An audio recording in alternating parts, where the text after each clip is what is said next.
Hi hello ನಮಸ್ಕಾರ ಸ್ನೇಹಿತರೆ, RBI's YouTube ಚಾನಲ್ಗೆ ಸ್ವಾಗತ. ಬಿಗ್ ಬಾಸ್ ಕನ್ನಡ ಸೀಸನ್ 11ರಲ್ಲಿ ಕಳೆದ ವಾರ ಯಾವುದೇ ಎಲಿಮಿನೇಷನ್ ಇರಲಿಲ್ಲ. ಕಳೆದ ವಾರ ಭವ್ಯ ಅವರು ಇನ್ನೇನು ಎಲಿಮಿನೇಟ್ ಆಗಿಯೇ ಬಿಟ್ಟರು ಎಂಬಲ್ಲಿಗೆ ಹೋಗಿ ಅವರು ಮನೆಯಿಂದ ಹೊರ ಹೋಗದೆ ಉಳಿದುಕೊಂಡಿದ್ರು. ಅಸಲಿಗೆ ಕಳೆದ ವಾರ ಯಾವುದೇ ಎಲಿಮಿನೇಷನ್ ಆಗಿರಲಿಲ್ಲ. ಆದರೆ ಈ ವಾರ ಎಲಿಮಿನೇಷನ್ ಪಕ್ಕಾ ಆಗಲಿದೆ. ಮಾತ್ರವಲ್ಲದೆ ನಿನ್ನೆ ತೋರಿಸಿರುವ ಬಿಗ್ ಬಾಸ್ ಪ್ರೋಮೋ ಪ್ರಕಾರ ಈ ವಾರ ಒಬ್ಬರಲ್ಲ ಬದಲಿಗೆ ಇಬ್ಬರು ಎಲಿಮಿನೇಟ್ ಆಗಲಿದ್ದಾರೆ. ಅಂದ ಹಾಗೆ ಈ ವಾರ ಎಲಿಮಿನೇಷನ್ ಆಗುತ್ತಿರೋದು ಯಾರ್ಯಾರು ಅದರ ಬಗ್ಗೆ ಹೇಳ್ತೀನಿ. ಅದಕ್ಕೂ ಮೊದಲು ನೀವು ನಮ್ಮ ಚಾನೆಲ್ಗೆ ಸಬ್ಸ್ಕ್ರೈಬ್ ಮಾಡಿಲ್ಲ ಅಂದ್ರೆ ಈ ಕೂಡಲೇ ಸಬ್ಸ್ಕ್ರೈಬ್ ಮಾಡಿ. ಸ್ನೇಹಿತರೆ, ಈ ವಾರ ಜೋಡಿ ಟಾಸ್ಕ್ ಇತ್ತು. ಮನೆಯ ಸದಸ್ಯರು ಜೋಡಿಗಳಾಗಿ ಒಬ್ಬರಿಗೊಬ್ಬರು ಒಟ್ಟೊಟ್ಟಿಗೆ ಟಾಸ್ಕ್ ನಲ್ಲಿ ಭಾಗಿಯಾಗಬೇಕಿತ್ತು.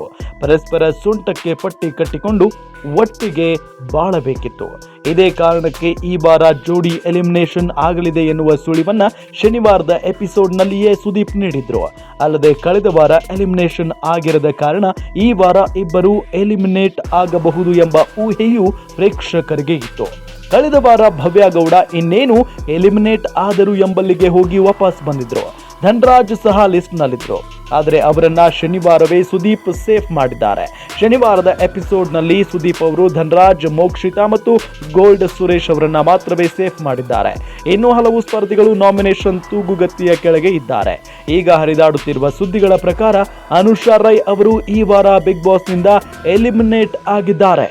ಇತರೆ ಸ್ಪರ್ಧಿಗಳಿಗೆ ಹೋಲಿಸಿಕೊಂಡ್ರೆ ಅನುಷಾ ರೈ ಅವರು ಮನೆಯಲ್ಲಿ ತುಸು ಕಡಿಮೆ ಗಮನ ಸೆಳೆದಿದ್ದಾರೆ. ಟಾಸ್ಕ್ಗಳಲ್ಲಿಯೂ ತುಸು ಕಡಿಮೆ ಪ್ರದರ್ಶನವನ್ನೇ ತೋರಿಸಿದ್ದಾರೆ. ಚೈತ್ರ ಇನ್ನಿತರರ ರೀತಿ ವಿವಾದಗಳಲ್ಲಿಯೂ ಭಾಗಿಯಾಗಿಲ್ಲ. ಹನುಮ, ಧನ್ರಾಜ್ ರೀತಿ ಮನೋರಂಜನೆಯನ್ನು ಹೆಚ್ಚಾಗಿ ನೀಡಿಲ್ಲ. ಕೆಲವು ಕಡೆಗಳಲ್ಲಿ ಕಾಣಿಸಿಕೊಂಡಿದ್ದರಾದರೂ ಅದು ಮುಂದಿನ ವಾರಕ್ಕೆ ಉಳಿದುಕೊಳ್ಳುವಷ್ಟು ಸಾಕಾಗಿಲ್ಲ. ಈಗ ಅನುಷಾ ರೈ ಮನೆಯಿಂದ ಹೊರ ಹೋಗಿದ್ದಾರೆ ಎನ್ನಲಾಗ್ತಾ ಇದೆ.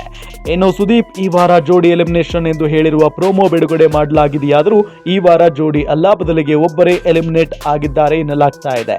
ಈ ವಾರ ಧನ್ರಾಜ್ ಎಲಿಮಿನೇಟ್ ಆಗುತ್ತಾರೆ ಅಂತ ಹಲವರು ನಿರೀಕ್ಷೆ ಮಾಡಿದ್ರು. ಆದರೆ ಅನುಷಾ ಎಲಿಮಿನೇಟ್ ಆಗಿದ್ದಾರೆ. ಸ್ನೇಹಿತರೆ, ನಿಮ್ಮ ಪ್ರಕಾರ ಅನುಷಾ ಬಿಟ್ಟು ಇನ್ಯಾರು ಎಲಿಮಿನೇಟ್ ಆಗಿರಬಹುದು ನೀವು ಕೂಡ ಕಮೆಂಟ್ ಮಾಡಿ ತಿಳಿಸಿ.